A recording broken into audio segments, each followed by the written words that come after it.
Now I'd like to offer the floor to the distinguished representative of India, speaking on behalf of his country, Pakistan and Sri Lanka. Thank you, Mr. Co-Chair. And before I begin my formal statement, coming from a culturally rich city of New Delhi, I think I fully concur with your point about sustainable cities also being rich in culture. Mr. Co-Chair, I have the honor to deliver these remarks on behalf of Pakistan, Sri Lanka, and my own country, India. We associate ourselves with the statement delivered by the distinguished representative of Fiji on behalf of the Group of 77 in China. Mr. Co-Chair, there is an inextricable link between economic development and sustainable urbanization and transportation.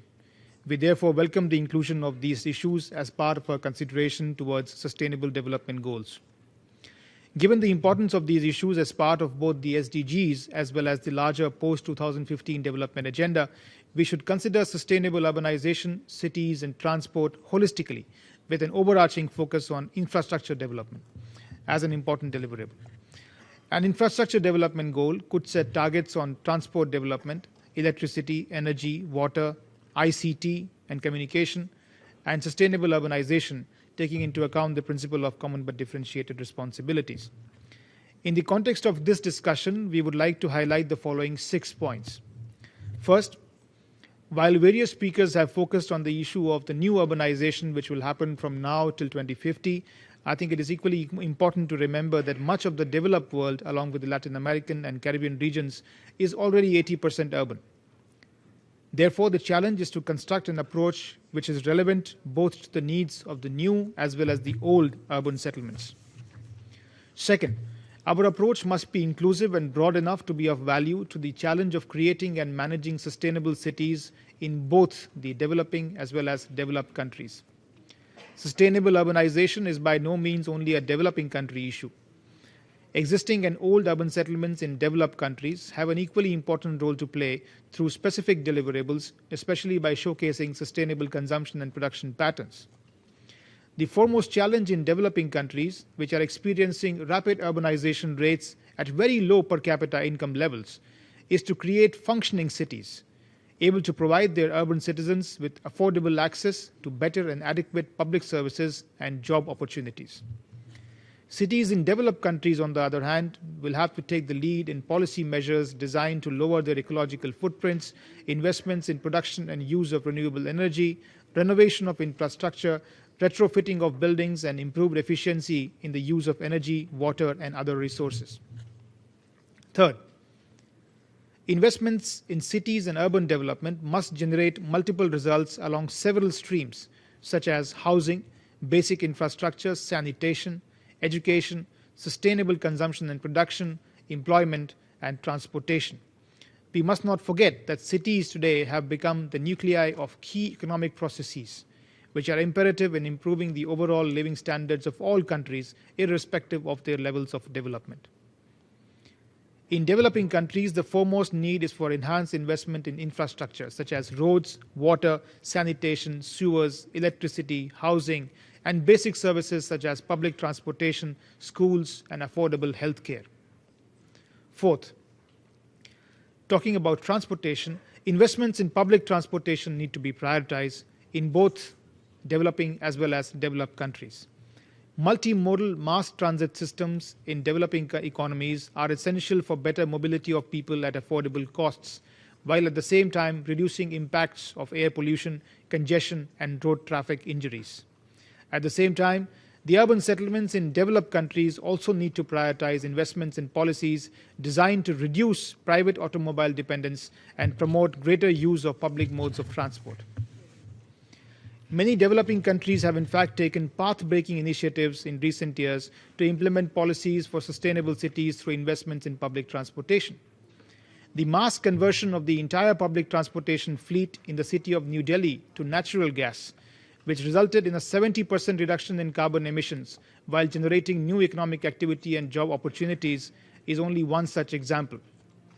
A similar success story is the rapid construction of subway or metro rail system, also in New Delhi, which now ferries more than 2.3 million people every day and is slated to surpass over 400 kilometers in route length by 2020. Sri Lanka has also planned a multimodal national transportation system for the next 3 decades, and already around 68% of the population there uses public transportation. In the city of Lahore in Pakistan, the initial phase of a mass transit system, which commenced only in February 2013, has begun ferrying around 0.2 million people every day. Such examples need to be emulated more widely. Fifth, enhanced international financial and technological support to developing countries will be essential in planning and developing public mass transit systems and the creation of urban infrastructure. We need to creatively consider the important role ODA can play in this regard.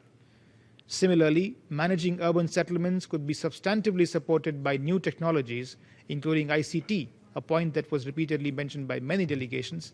These technologies must be accessible to developing countries at affordable costs.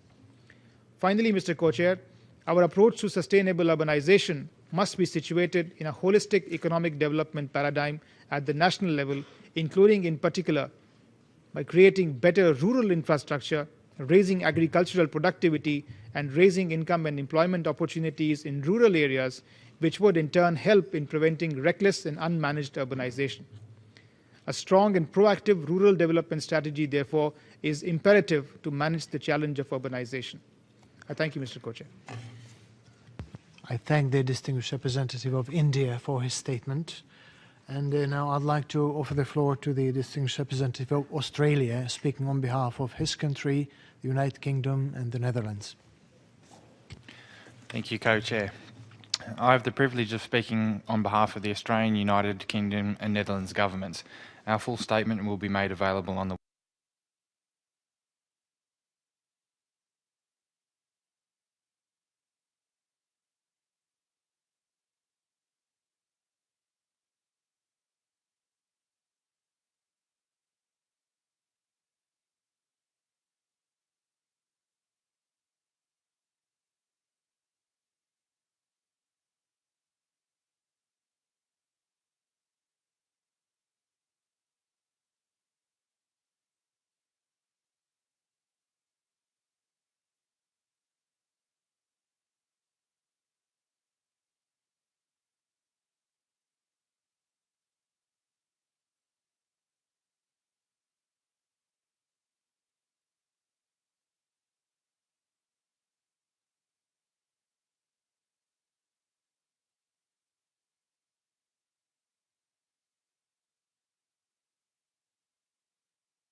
Good afternoon, ladies and gentlemen, colleagues. Welcome back to the chamber.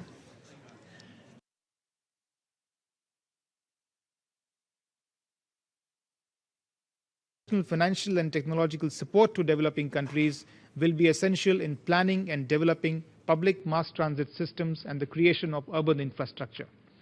We need to creatively consider the important role ODA can play in this regard.